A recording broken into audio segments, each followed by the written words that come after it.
வணக்கம். இன்றைக்கி நம்ம பார்க்க போகிறது சயன தோஷம் அப்படிங்கிற ஒரு தோஷம்.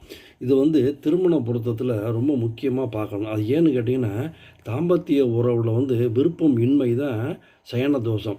இது திருநங்கைகளுக்கு உரிய ஜாதக அமைவு தான் சயன தோஷம். சயன தோஷத்துக்கு உரிய பாவகம் ராசி கட்டத்தில் 12ஆம் வீடு. அந்த 12ஆம் வீட்டில் பாவக்கிரகங்களான ராகுவும் கேதுவும் அமர்ந்து திரிசூனியம் பெற்று அதாவது திரிசூனியம் பெற்று பகை நீசகிரகங்களால் சூழப்பெற்றால் அது சயன தோஷம் உண்டாகும். இது ரொம்ப முக்கியமான சயன தோஷம். அதனோட தாம்பத்திய உறவில் நாட்டம் இல்லாமல் போய்விடும். அதனால் அது திருமண பொருத்தம் பார்க்குறப்ப ரொம்ப அவசியம் பார்க்கணும். நிறையா ஜாதகரை பார்க்குறது கிடையாது. நல்ல ஜாதகர் பார்ப்பாங்க. நன்றி. பாஸ்கரன்.